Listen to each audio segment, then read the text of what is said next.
আল্লাহ বলেন আসমান আমি বানাইছি কিন্তু আমার জন্য বানাই নাই, জমিন আমি বানাইছি তবে আমার জন্য না, পাহাড় আমি বানাইছি তবে আমার জন্য বানাই নাই। সব মাখলুকাত বানাইছি বান্দা তোমার গোলামি করার জন্য, আর তোমার মতো বান্দা বান্দি আমি আল্লাহ বানাইছি আমার গোলামি করার জন্য। हकीकत से तो दुनिया बेखबर है, दुनिया की नुमाइश पर नजर है। नमी गोयम के आज दुनिया जुदा बाश, बहर करे के बाशी बा खुदावा। قال النبي صلى الله عليه وآله وسلم الدنيا خلقت لكم وأنكم خلقتم للآخرة। ও দুনিয়ার মানুষ, আমি আল্লাহ দুনিয়া তোমাদের জন্য বানাইছি, তোমাকে আমার জন্য বানাইছি।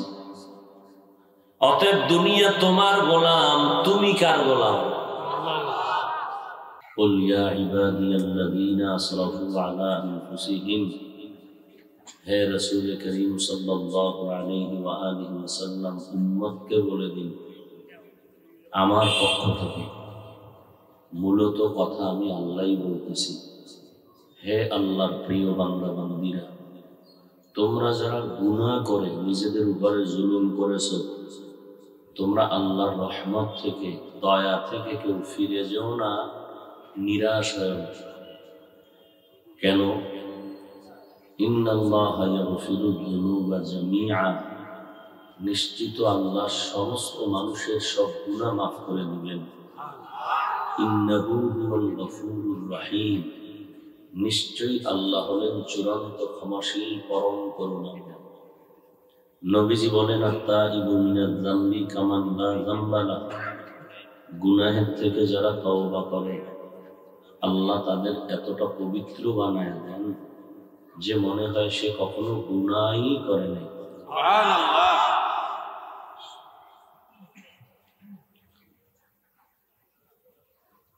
নবীজি বলেন কোরআন আমার কাছে বড় দামি, তবে এই আয়াত আমার কাছে আরো বেশি প্রিয়, কারণ আল্লাহ যে কত বড় দয়াময় এই আয়াতের দ্বারা তা ব্যক্ত করেছেন, প্রকাশ করেছেন। আল্লাহ এই আয়াতের মাধ্যমে পৃথিবীর সমস্ত মানুষগুলোকে জান্নাত দিবেন বলে আশা দিয়েছেন।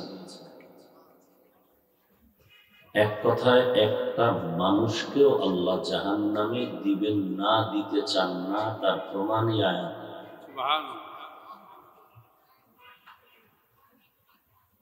সেক্ষেত্রে আল্লাহ একটা শব্দ ব্যবহার করেছেন, সে শব্দটা হলো আরবিতে, কোরআনের ভাষায় হলো আব্দ, আর বাংলায় বা উর্দুতে আমরা বলি বান্দা।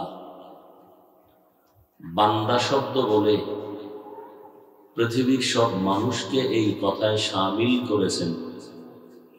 হিন্দুরাও কার বান্দা, ইহুদিরা কার বান্দা, খ্রিস্টানেরা কার বান্দা, পৃথিবীর সব মানুষগুলোই আল্লাহর বান্দা।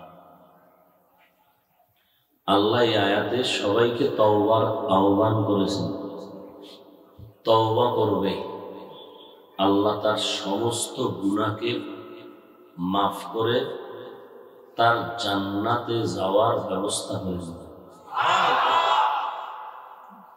আবার এখানে শুধু বান্দা না, আরো মায়া লাগায় মজা করে বলছেন আমার বান্দা।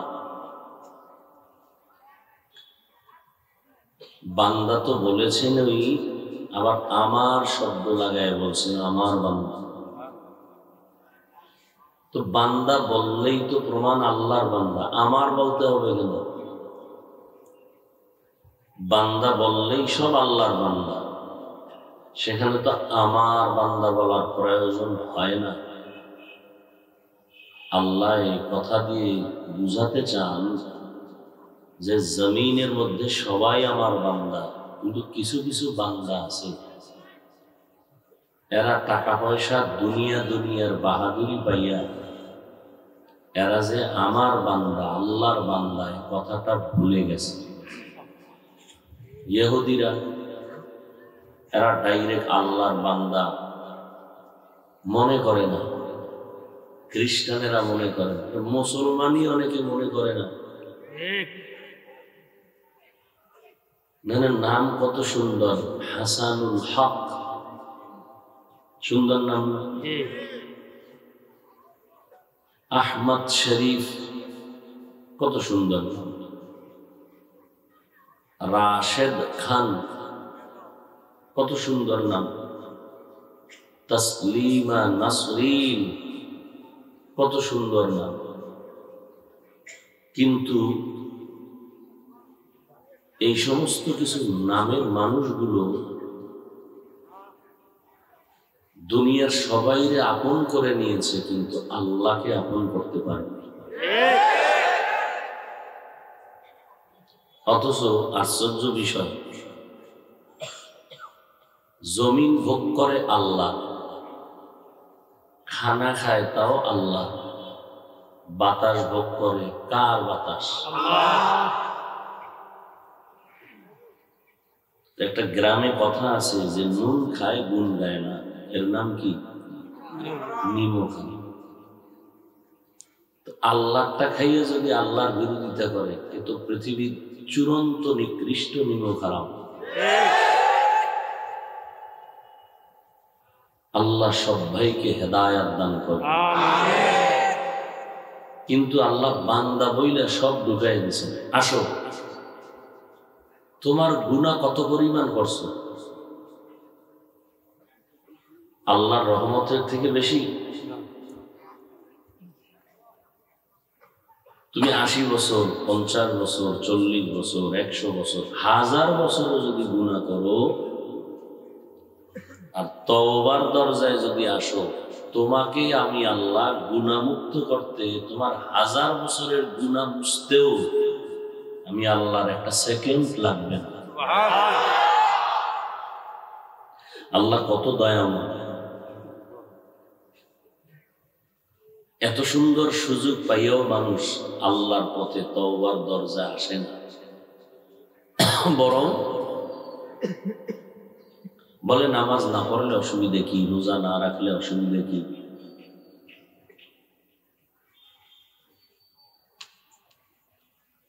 তারা নামাজ রোজা বাদ দিল এবং ইমান তাজা। এই যে এখানে এত মানুষ,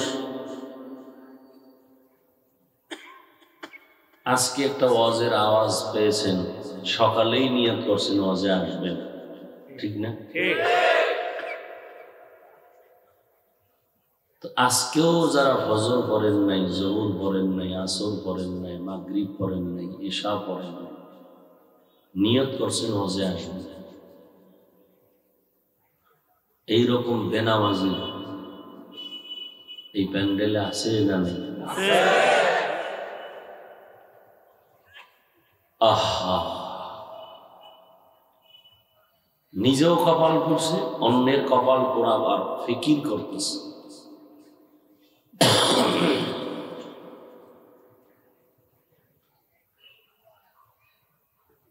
মানুষ একজনে মিষ্টি খায় না,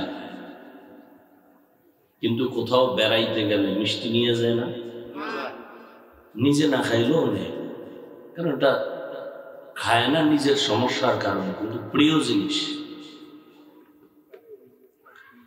আমরা আল্লাহকে, রসুলকে, দ্বীনকে, ইসলামকে প্রিয় বানাতে পারিনি। যারা প্রিয় বানাতে পারছেন তাদেরকে যদি বলে, এই যুবক টুপি করো না কেন,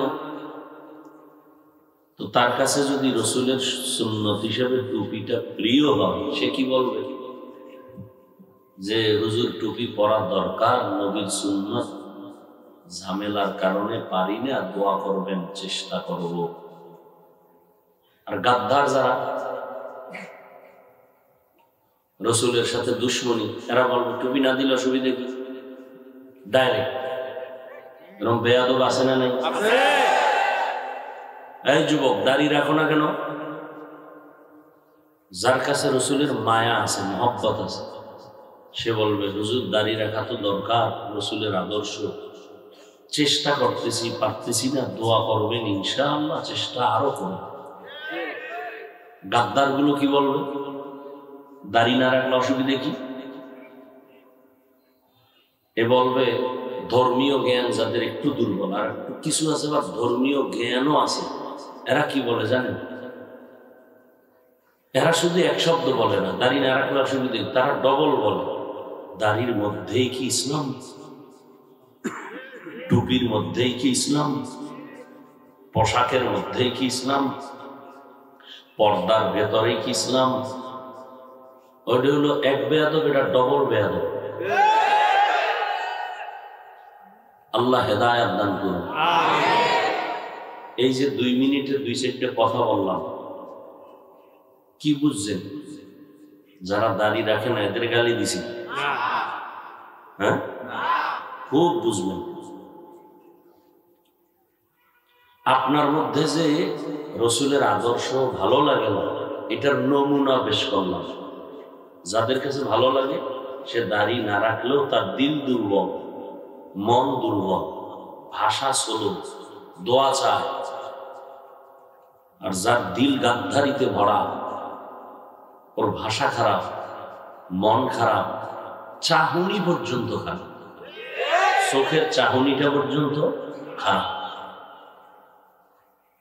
নিজে যে দুনিয়ার আকাম করে একবারও কোনো পেরেশানি নেই, ও তাকায় থাকে ওর বিরুদ্ধে কে বলে, ও আকাম করে যাবে, কিন্তু টার্গেট ওইটা না যে আমি আকাম করতেছি, মানুষের উপরে জুলুম করতেছি, ক্ষতি করতেছি, মানুষ হইয়া এটা আমার অপরাধ, এটা একবারও চিন্তা করে না।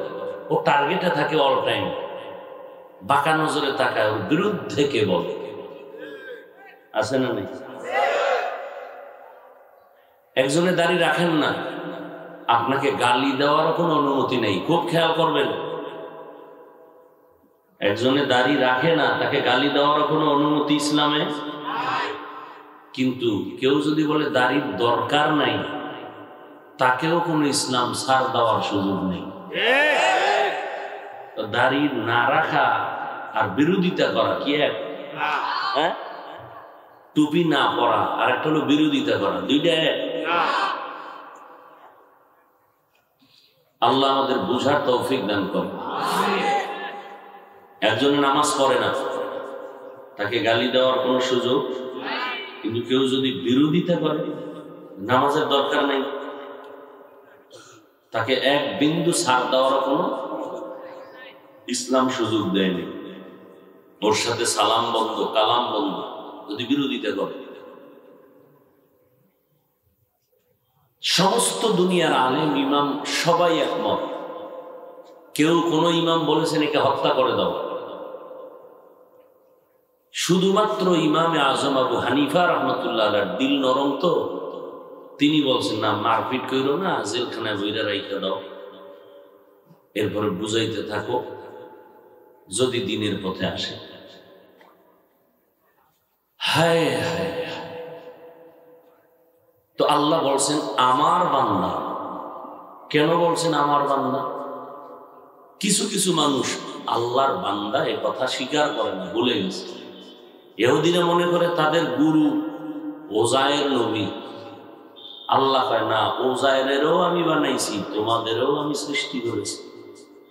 উল্টা পাল্টা যা করছো ফিরে আসো, আমার দরজা ছাড়া আর নাজাতের কোনো দরওয়াজা নাই। যেদিকে যাবা সেদিকেই বিপদ, জাহান্নামের আগুনে ঘেরা। খ্রিস্টানেরা কি মনে করে ঈসা নবী তাদের গুরু, ধর্মযাজক, তিনি তাদের যিশু খ্রিস্ট। আবার ওদের মধ্যে অতি আবেগলা কিছু আছে, এরা বলে ঈসা নবী আল্লাহর ছেলে। ঈসা নবীর মা মারিয়াম আলাইহাস সালাম আল্লাহর স্ত্রী।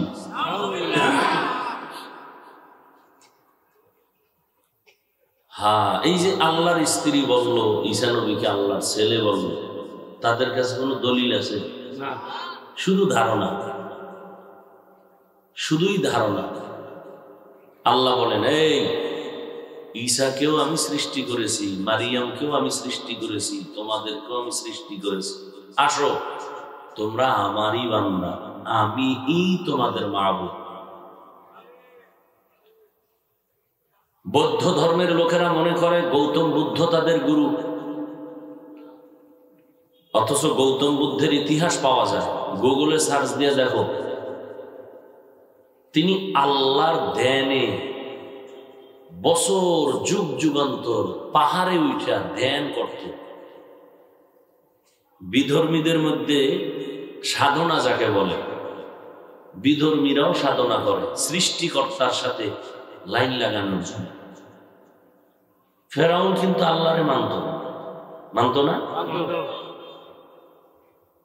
ভোর রাত্রে কান্ত, আল্লাহ আমি আখেরাত চাই না, দুনিয়া চাই, তুমি আল্লাহ জানি আমার দুনিয়াটা দরকার, আমি একটু মনে চাই মিশরে খোদা খোদা ভাব নিয়ে থাকবো, তুমি দুনিয়াটা দিয়ে দাও, আখেরাত লাগবে না। ভোর রাত্রে কান্ত ফেরাউন। ফেরাউনে জানতো যে জোহরে কানলে হইব না, ফজরে কানলে হবে না, আসরে কাঁদলে হবে না, মাওলায় আসে প্রথম আসমানে, শেষ নাই। এই জন্য ফেরাউনে ভোর রাইতে কান্ত। তো দুনিয়া পেয়েছে, আখেরাতের কিছুই পায় না। কত বড় পরাশক্তি ছিল ফেরাউনের সেই সময়ের ক্ষমতা, টাকা পয়সা, বাড়ি গাড়ি, সৌন্দর্য, নারী, কোনোটার অভাব ছিল না।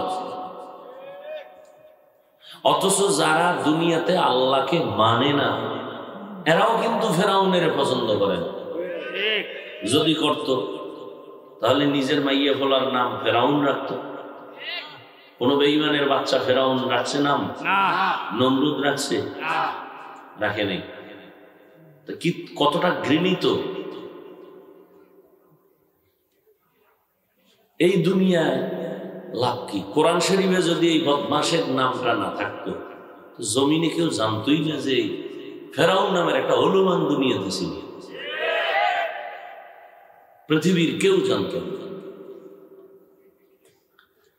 আল্লাহ পাক শেষ কথা বলে দিয়েছেন, যত ওয়াজ যত নসিহতের শেষ কথা, তওবা করো, তোমার জিন্দেগির সব মাপ, তুমি বিনা হিসাবে জান্নাতি।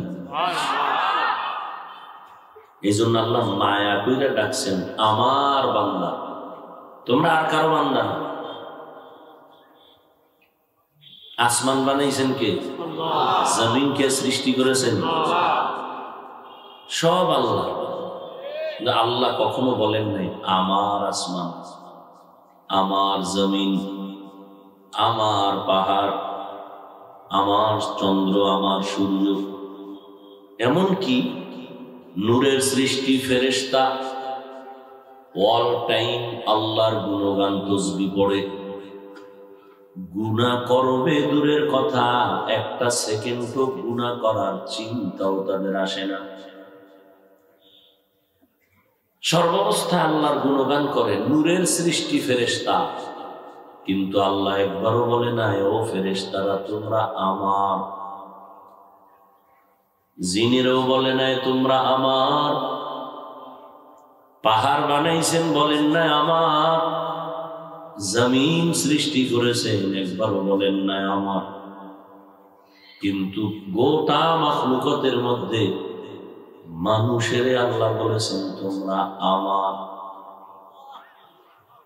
পাহাড় বানাইয়া কেন বলেন না আমার?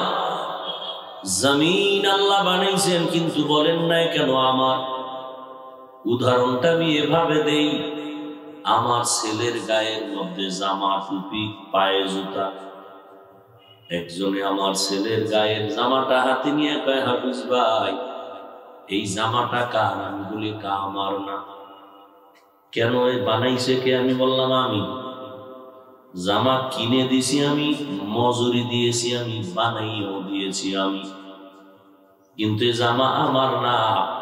ছেলের গায়ের জামা পোশাক সব আমি দিয়েছি, কিন্তু বলি এটা আমার না। তো ভাই ছেলেটা কার? তখন বলি ছেলে আমার। আমার টাকা দিয়ে জামা বানাইলাম, সন্তানের পরনের কাপড় আমি কিনে দিলাম, জুতা কিনে দিলাম, কিন্তু আমার বলি না, ছেলেরে আমার বলি কেন? কারণ হলো জামা আমি বানাইছি, তবে আমার জন্য বানাই নাই। টুপিও আমি দিয়েছি, আমার জন্য কিনি নাই। জুতাও বানাই দিলাম, আমার জন্য বানাই নাই। সব কিছু বানাইছি সন্তানের জন্য, আর সন্তানকে বানায় দিছি আমার জন্য। আল্লাহ বলেন, আসমান আমি বানাইছি কিন্তু আমার জন্য বানাই নাই। জমিন আমি বানাইছি, তবে আমার জন্য না। পাহাড় আমি বানাইছি, তবে আমার জন্য বানাই নাই। সব মাখলুকাত বানাইছি বান্দা তোমার গোলামি করার জন্য, আর তোমার মতো বান্দা বান্দি আমি আল্লাহ বানাইছি আমার গোলামি করার জন্য।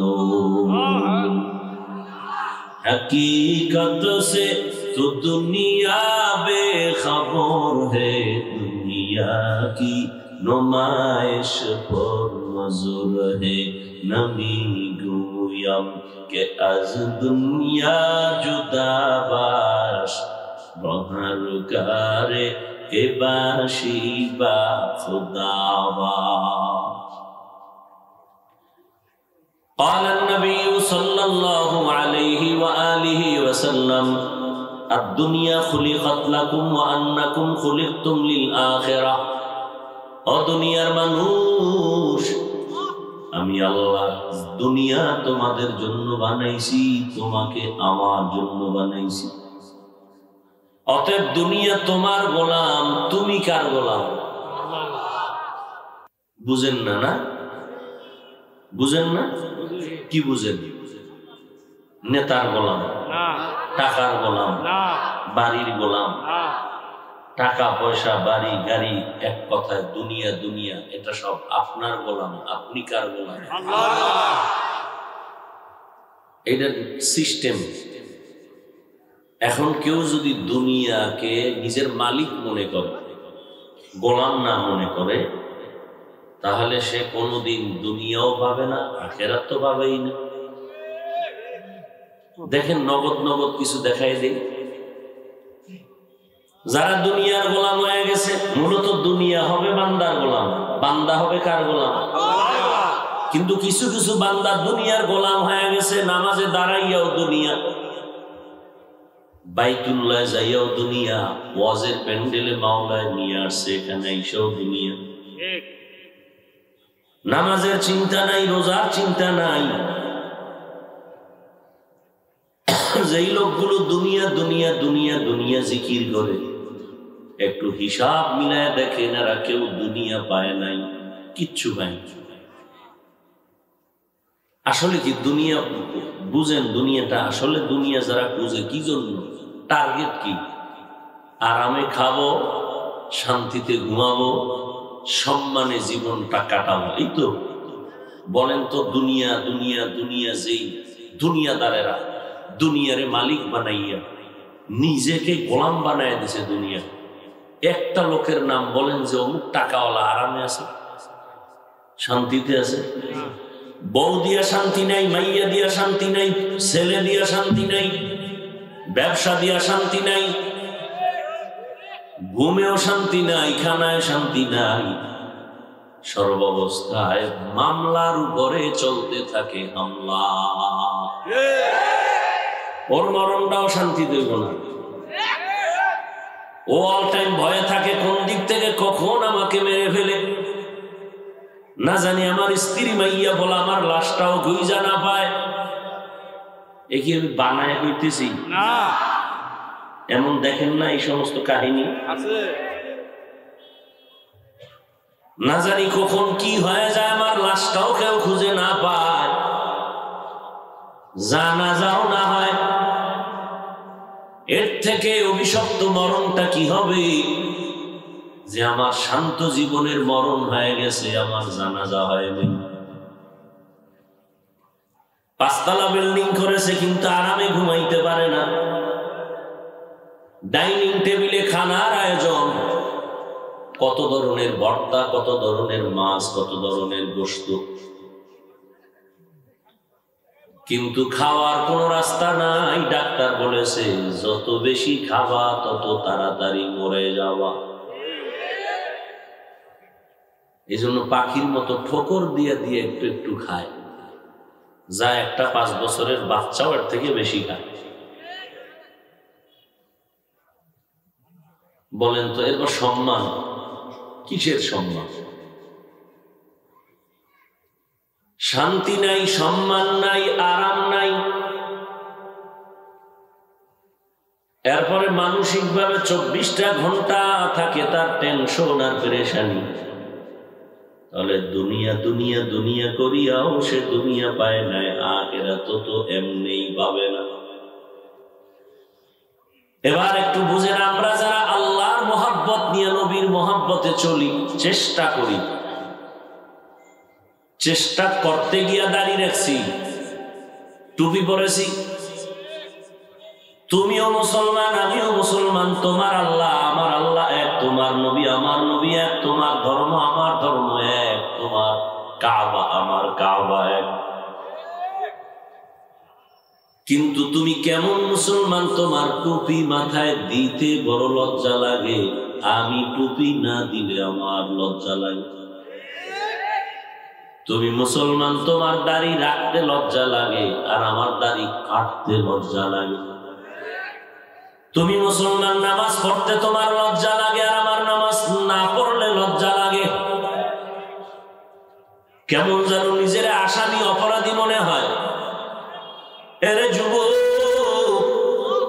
কয়দিন আর বাহাদুরি করবা? কিয়ামত পর্যন্ত নমরুদ, হামান, কারুন, ফিরআউন, সাদ্দাদের মতো কোন বাহাদুরের আর জন্ম হবে না।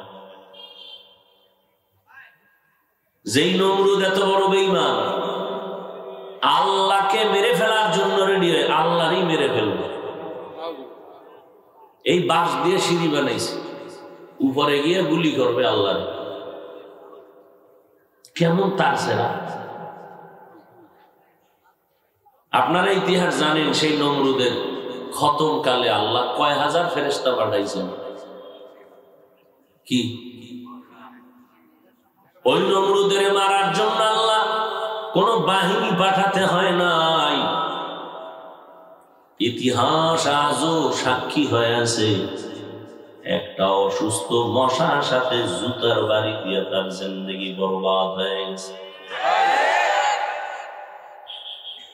ওই জুতা আসেনি, মশা আসেনি, এগুলো যার হুকুমে চলে সে আল্লাহ আসেনি।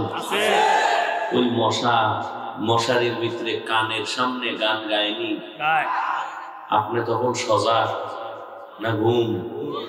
একটা মশা যদি ভিতরে দিয়া ঢুকিয়া চান্দির গোড়ায় গিয়া কয় আই এম সরি, ভেবেছিলাম তুমি নমরুদ,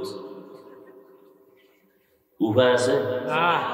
কয়েক মাস আগে সিলেটের ভেতরে একটা কিশোর সন্তান মাছ ধরতেছে, ধরে গিয়ে একটা কই মাছ পাইয়া ওটাকে ধরে আবার আর একটা মাছ ধরবে, রাখবে কই, দাঁত দিয়ে কামড় দিছে। কই মাছটার মাথাটা ভেতরে নিয়া মাছ বরাবর দাঁত লাগায় কামড়ায় ধরে ভিন্ন মাছ ধরবে। কই মাছ তো সামনে হাঁটে, হঠাৎ করে ওর দাঁতটা ছুটে গেছে, হা করেছে, মাছটা ভেতরে গিয়ে গলায় আটকায় গেছে। হসপিটালে নেওয়ার পরে ওর গলা কাইটা তারপরে মাছ বের করেছে। কিসের বাহাদুরি করো?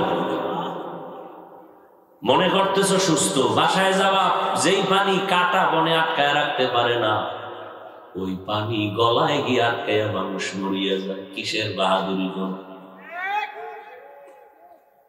তোমার ডাইনে বামে লোকের অভাব নাই, কিন্তু তুমি যত মনে করো তোমার সমর্থন বেশি, লোকজন বেশি, তোমার বয়ও বেশি, এরাই তোমারে আধার রাতে জবাই করবে। না বাইরের কেউ করছে? বাইরের কেউ করবে না। বাইরের লোক তো ঢুকতেই সাহস পাবে। এই ডাইনে বামে সামনে পেছনে যাগুলো ঘুরো, এরাই ছুরিটা ধরে ফেলবে যেদিন স্বার্থে আঘাত লাগবে। আর আল্লাহর শুকর, যারা নবীর সুন্নত নিয়ে চলে, কোরআনের লাইনে চলি,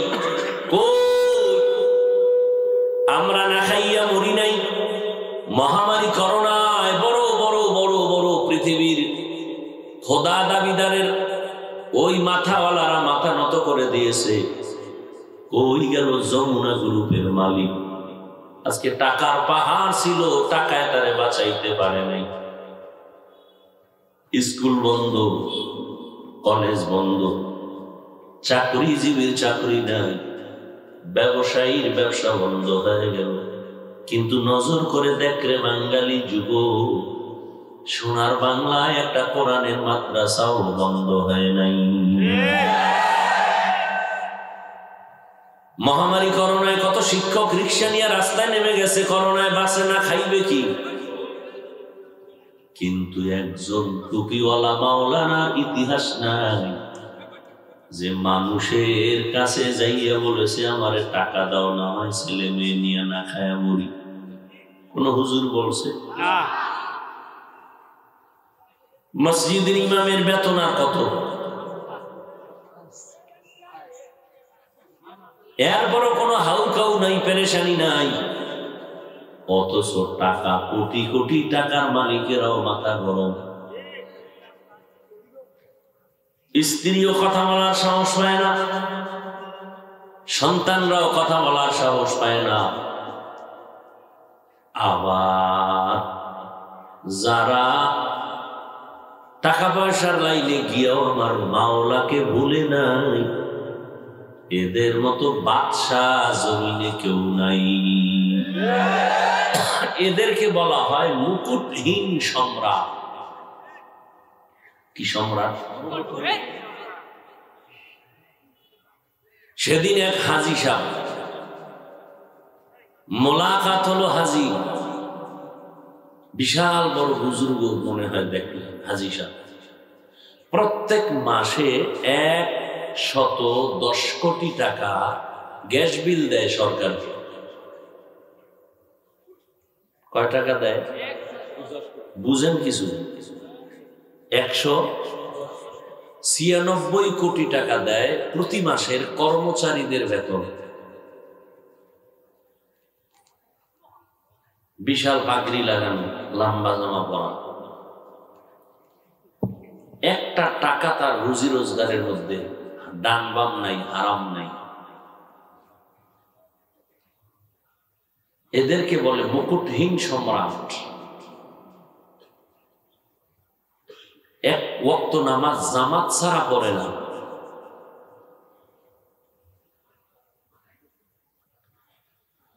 আল্লাহ দেখাইতেছেন সবই আমাদের সামনে, আমরা বুঝারও চেষ্টা করি। এই যুবক, জীবনে মাদ্রাসায় পড়ে নাই, তোমার লাইনে যুবক, জেনারেল লাইনে পড়ুয়া, স্কুল কলেজে পড়ে, 5 ওয়াক্ত নামাজ পড়ে, দাড়িও আলা আছে, 1 ওয়াক্ত নামাজও বন্ধ করে না। তোমরাই জবাব দাও, আছে না নাই? জুতার বাড়িটা তোমারে যখন আল্লাহ দিয়া বলবে, এই বেঈমান, তোর পাশের ছেলেটাই তো নামাজ পড়লো, স্কুলে পড়ে, তুই পড়লি না কেন? কি জবাব দিবা? তোমার মতো যুবক র্যাব, আর্মি, পুলিশ, বিডিআর এর চাকরি করে, নামাজ ছাড়ে না, দাড়িও কাটে না। কত এসপি, কত ডিসি, কত ওসি, কত উকিল, কত ব্যারিস্টার, কত শ্রমিক, কত চাকরিজীবী, কত ড্রাইভার গাড়ি চালায়, নামাজ ছাড়ে না। তুমি কেন পারো না রে বাবা? আমগো হুজুরগো লাগবে না, তোমার লাইনে কিন্তু তোমার উদাহরণ সামনে দাঁড়ানো আছে। তুমি কেন পারো না? তোমার উপরে আল্লাহর লানত। মোনাজাত সবাই ধরে, কিন্তু সবার চোখে পানি নাই। কারণটা কি? এটা তো কান্নার প্যান্ডেল, এটা তো হাসি তামাশার প্যান্ডেল না। কান্নার প্যান্ডেলে বসছো, কান্না কেন আসে না? হাসি কেন আসে? কান্নার প্যান্ডেলে কান্না করাটাই স্বাভাবিক, হাসি দেওয়াটা অস্বাভাবিক। নাটকের মঞ্চে যাইবা, গানের প্যান্ডেলে যাইবা, হাসার প্যান্ডেল, ওখানে কান্না করাটা অস্বাভাবিক। অথচ তোমার দিল নরম হয় না। আজকে এত তোমাদের পিছনে মেহনত করে তাবলিগওয়ালারা, পীর সাহেবরা, বক্তারা, জুমার দিন খতিব সাহেবরা, সবাই মিলে যদি আমরা 6 মাস ডেলি 1 ঘন্টা করে 12 মাস লাগবে না। এই তাবলিগওয়ালা পীর সাহেব আমরা আলেমরা যদি হিন্দুদের মন্দিরে গিয়া মেহনত করতাম, খ্রিস্টানদের এলাকায় গিয়া করতাম, আমার সোনার বাংলার খ্রিস্টান ইহুদিরা সব মদিনাওয়ালার পাগল হয়ে যেত। কিন্তু তোমাকে 12 মাস বুঝাইয়াও লাইনে আনা যায় না। তুমি নামাজ পড়ো ঠিকই, কিন্তু তুমি মায়ের সাথে 24 ঘন্টা জিনার গুনাহ করো, সুদের খাতায় নাম লাগাইয়া। কই লজ্জা? কেউ যদি বলি এই তুই তোর মায়ের সাথে জিনা করো কেন, রক্ত তো গরম হয়ে যায়। কিন্তু 24 ঘন্টার প্রত্যেকটা সেকেন্ডে সেকেন্ডে জিনার গুনাহ লেখা হয়। মায়ের সাথে জিনা, এটা সাধারণ ব্যাপার? সি সি সি সি। যারা সুদের সাথে জড়িত এদের আমল নামায় গুনাহ লেখা। অথচ জেনারেল লাইনে দুনিয়া দুনিয়া করিয়াও যারা চাকরি করে, বহু আল্লাহর বান্দা আছে মরিয়া গেল 1 টাকা হারাম খায় না।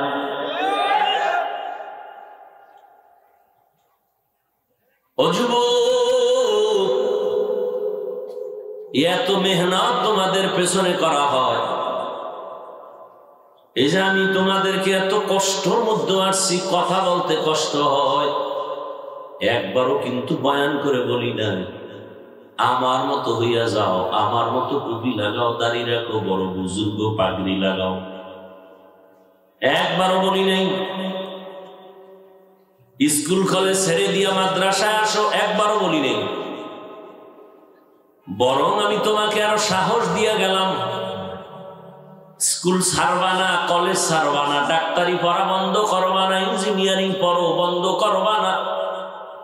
আমার দেশে ইঞ্জিনিয়ার, ডাক্তার, প্রফেসরের বড় অভাব,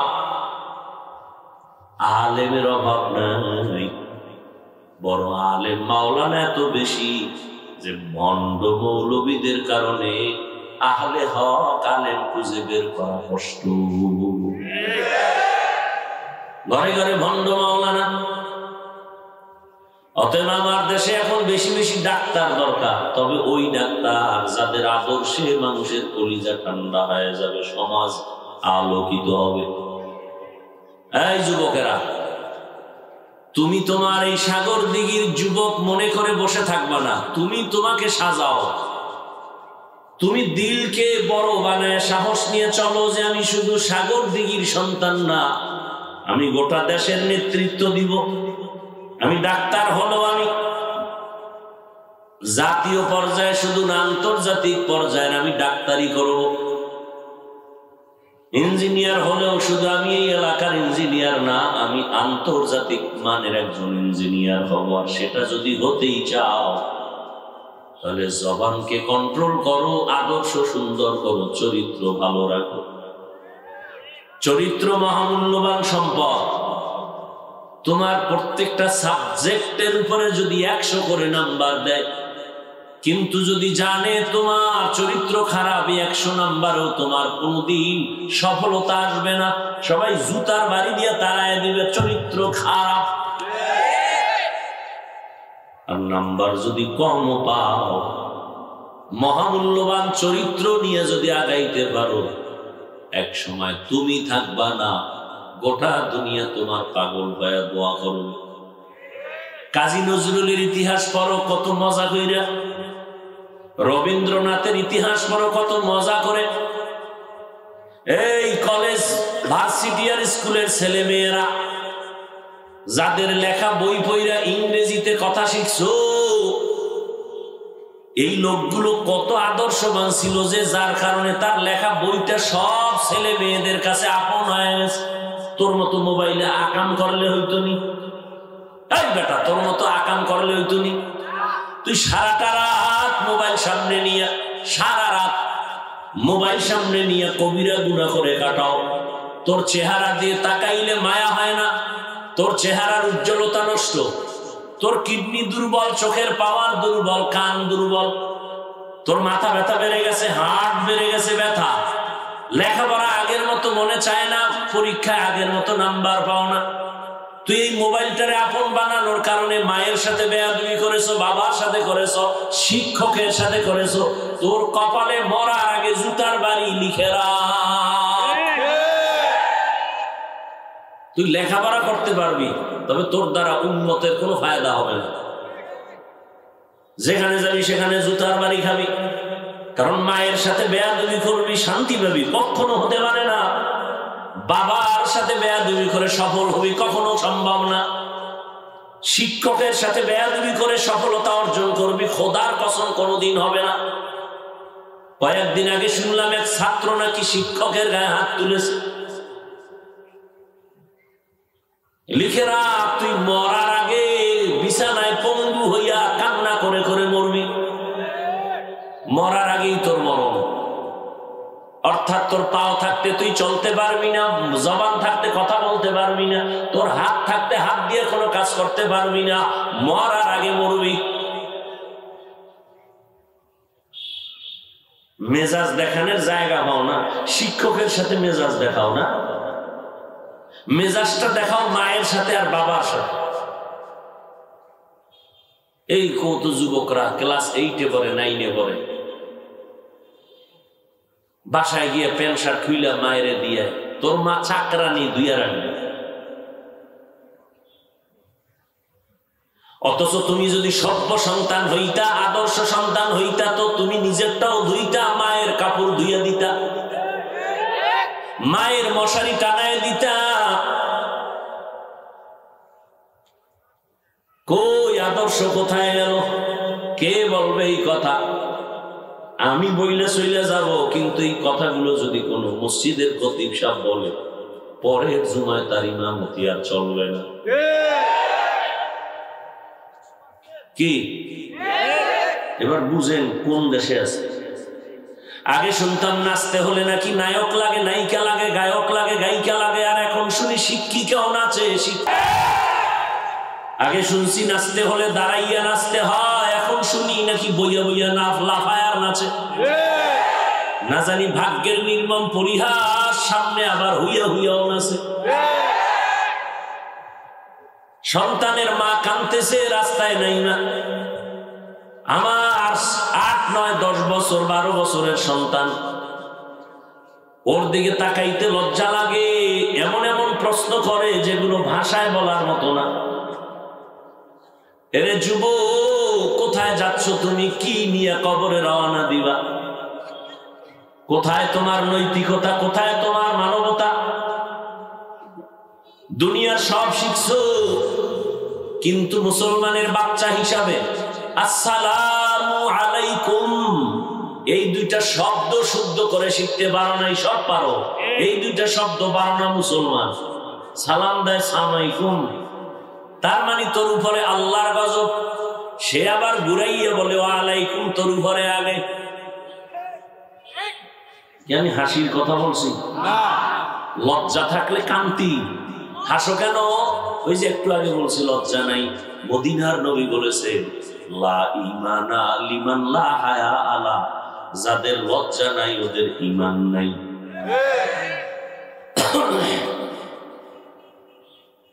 কত মা বাবার ওই বাচ্চাদের হাতে মোবাইল দিয়ে পাঠায় দিচ্ছে, ছুরি দিয়ে গলা কাটা, ডাইরেক্ট। আর এই জবাই হলো ইনডাইরেক্ট। সেদিন এক বন্ধু শিক্ষিত, গুলশান এলাকার মাদ্রাসায় আসছে, আপন মানুষ। কথায় কথায় পর্যায়ে আমার বাসায় যাবেন? আমি বলে যাব, কিন্তু কথায় কথায় বলে এত গাঢ় করলেন, কয় না আমি দাওয়াত দিনে আমার বাচ্চার মা দিছে, যেতে হবে। বলুন বাচ্চার মা দিছে কেন? বলে আমার বাচ্চাটা একটু অসুস্থ। আমি বললাম কি অসুস্থ? বলে 5 বছর হয়ে গেল আব্বু কয়া ডাকে না, আম্মু কয়া ডাকে না।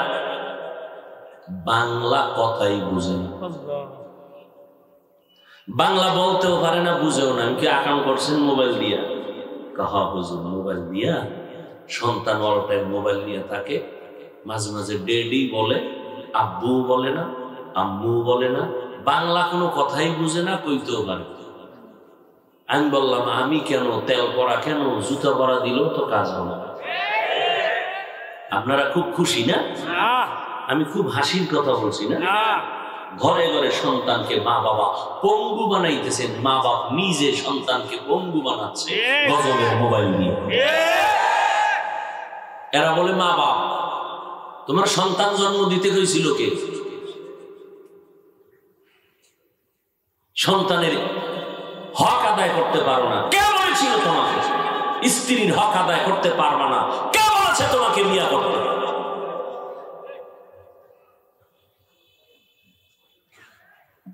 এই নষ্টগুলো স্ত্রীর হক আদায় করতে না পারা কারণেই ডাইনে বামে নজর দেয়, সাইড কালেকশন করে, নিজের বোর্ডও পারে না, অন্যের দিকে নজর দেয়। চরিত্র এত খারাপ, আর এই চরিত্রগুলো গিয়ে সন্তানের মধ্যে এফেক্ট করে। এই জন্য কোরআনেও আছে, হাদিসেও আছে, কত কথা শোনাবো যে সন্তান আল্লাহ ঈমানের আলো নিয়ে দুনিয়াতে আসে, আল্লাহ পাঠায়, মা বাবাই সন্তানকে ধ্বংস করে। এই জন্য বহু বুজুর্গ কথার কথা, বহু বান্দা ৫ ওয়াক্ত নামাজ পড়িয়াও জাহান্নামে যাবে সন্তানদের অপরাধের কারণে।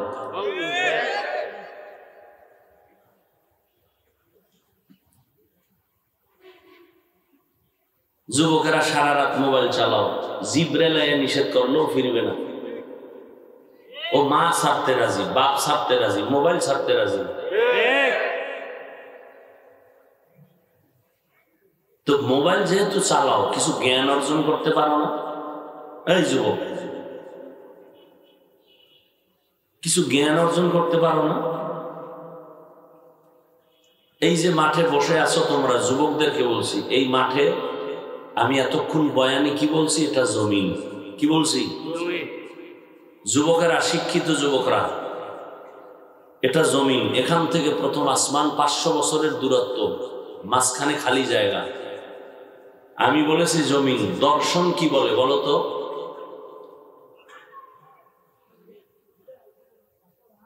কি হুজুরগত বুদ্ধি নেই, তোমারটা টেস্ট করি না। তুমি তো বুদ্ধিজীবী, তোমার জিবি কত বুদ্ধির? 1 GB না 2 GB? আমি বলছি এটার নাম জমিন।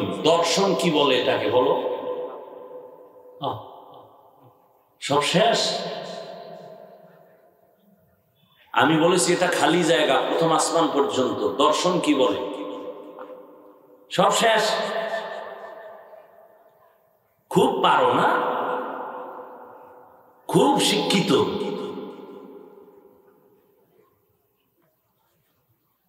সহজ কথা, এটা কঠিন কিছু না, কিন্তু সহজ। হাঁটতে চলতে মুখে মুখে এমনিই কয়, কিন্তু দর্শন যে বলে খবর নেই। দার্শনিকরা দর্শনের ভাষায় বলে এটা পৃথিবী নামক গ্রহ। আমি বলেছি খালি জায়গা, দর্শন বলে এর নাম মহাশূন্য। এটা কঠিন কি? আকাম করতে করতে ব্রেন নষ্ট করে ফেলেছ, কিচ্ছু মনে থাকে না। নকল ছাড়া পাস করো না, কিসের ছাত্র?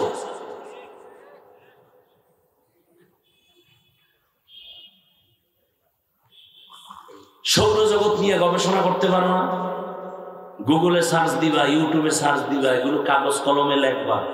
তুমি ডাক্তার হওয়ার, ইঞ্জিনিয়ার হও, সর্বসাইডের জ্ঞান না থাকলে তুমি চূড়ান্ত আন্তর্জাতিক কেন, ওই ঘরেরও তুমি বড় হতে পারবা না। আমার দেশে যারা ডাক্তার, ইঞ্জিনিয়ার, কত জ্ঞান নিয়ে চলে জানো তুমি?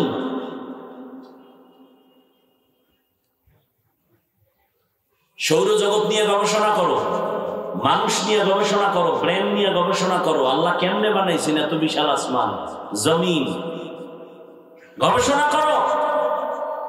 এগুলো করতে করতে তোমার 20 বছর চলে যাবে। তুমি আকাম করার টাইম পাবা কখন? কবিরা গুনাহ দেখার টাইম কখন পাইবা? কথাগুলো খুব দিলের মধ্যে আঘাত করে। বেয়াদবি মাপ চেয়ে নিলাম, আর কি বলবো? কি অশুনবা? সুদের সাথে যারা জড়িত, এরা কিয়ামত পর্যন্ত হজ করলে একটা হজ কবুল হবে না, একটা টাকার দান কবুল হবে না, একটা সেজদা কবুল হবে না, একটা মোনাজাত কবুল হবে না। কি বয়ান করবো বলো?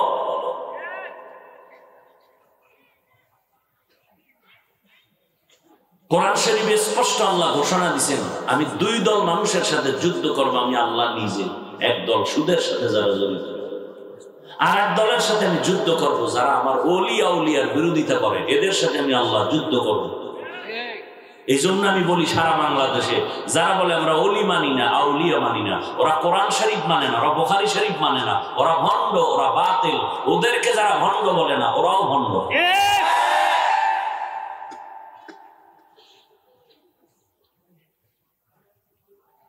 আল্লাহ হেদায়েত দান করুন। আমিন। খুব দিল থেকে কথাগুলো বলেছি আপন করার জন্য, কাউকে দূরে ঠেলার জন্য। قل يا عبادي الذين اسرفوا على انفسهم لا تقنطوا من رحمة الله। গুনাহ করে যারা নিজেদের উপরে জুলুম করেছো, তওবার দরজায় ফিরে আসো। যদি একবার মন ভরে যদি আল্লাহকে ডাক দাও, আল্লাহ তোমার গুনাহ মাফ করে দিবেন। মনেরে বুঝাও তোমার মতো, মনেরে বুঝাও একা একা, আল্লাহর কাছে বলো, কাউকে শুনানোর দরকার নাই। ও দয়ার মালিক, জীবনে কম নামাজ সারি নাই, জীবনে কম গুনার কাজ করি নাই, আজ থেকে তওবার নিয়ত করে ফেললাম।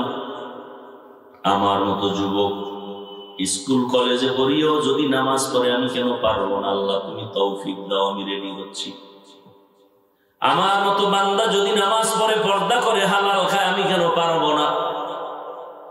ও পর্দার আড়ালের আম্মা জানেরা, আপনাদের মতো কত মা ঘরের মধ্যে থাকে, পর্দা করে, স্বামীর মাল হেফাজত করে, সন্তানগুলো আদর্শওয়ালা বানানোর মেহনত করে, আপনারা কেন পারেন না? আপনারা তো খাদিজা রাদিয়াল্লাহু আনহার মতো দামি নারী, ফাতেমা রাদিয়াল্লাহু আনহার মতো নারী, আয়েশা রাদিয়াল্লাহু আনহার মতো দামি নারী। এই যুবতী বোনেরা, তোমার মতো কত বোন স্কুল কলেজে পড়ে, পর্দা রক্ষা করে, সতীত্ব নষ্ট করে না, মোবাইলে অযথা গুনাহের কাজ করে না, তুমি কেন পারো না? এই জমিনে এখনো ভালো নারীর অভাব নাই, ভালো পুরুষের অভাব নাই, ভালো যুবকের অভাব নাই। ও বুড়ারা, আপনার মতো কত বুড়া হাতের মধ্যে লাঠি নিয়ে মসজিদে গিয়ে 5 ওয়াক্ত নামাজ পড়ে, আপনি পারেন না কেন?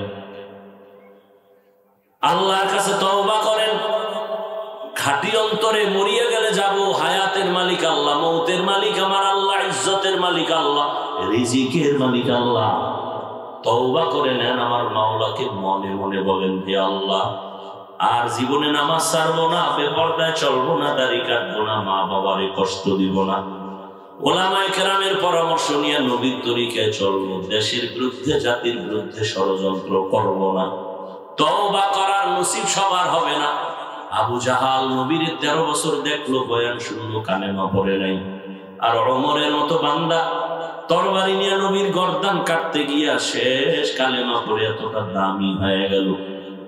আজও ওমরের কথা শুনলে মানুষের অন্তর গরম হয়ে যায়। যেই ওমরের উপর আল্লাহ খুশি হইয়া কোরআন শরীফ অনেক আয়াত নাজিল করেছেন, ওমর সম্পর্কে আল্লাহ আয়াত নাজিল করেছেন। এক আয়াতে আল্লাহ কয়, ও নবী, ওমর যে একটা প্রস্তাব দিছে, ওই প্রস্তাব আমিও মেনেছি, আপনিও মেনে নেন। কিন্তু দুঃখ, এই বাংলাদেশের জমিনে দাঁড়াইয়া কিছু মাওলানারা সেই ওমরের বিরুদ্ধেও কথা বলে। আল্লাহ হেদায়েত দান করুন। আল্লাহর কাছে তওবা করে নাও। এই জমিনেও কিয়ামত পর্যন্ত আবু জাহালের মতো শক্ত অন্তরওয়ালা কিছু মানুষ থাকবে, কোন বয়ানে দিল নরম হবে না, তওবা নসিব হবে না। আর একদল আল্লাহর গোলাম থাকবে ওমরের মতো গুনাহগার, ময়দানে ডুববে ঠিকই, মরণের কথা স্মরণ করলে চোখের পানি আসবে, তওবা করবে। এই রকম তওবার নিয়ত যদি করতে পারো রে বাবা, মরিয়া গেলে যাবা, হায়াত আল্লাহ দিবেন, রিজিক আল্লাহ দিবেন, সম্মান আল্লাহ দিবেন, আর নামাজ ছাড়বা না, মা বাবারে কষ্ট দিবা না, আলেম ওলামাদের বিরোধিতা করবা না, নবীর সুন্নাত অনুযায়ী জীবনকে চালাইবা। তওবা করার মতো যদি কারো অন্তর তৈরি হয়, মুনাফিকি না থাকে, যারা খাঁটি অন্তরে তওবার নিয়ত করো যুবক, দুটো হাত আমার আল্লাহকে দেখায় দাও। আয় আল্লাহ, হাতগুলো কবুল করে নেন, তওবা কবুল করে নেন। তওবার উপরে মজবুত হইয়া চলার তৌফিক দান করেন আমিন।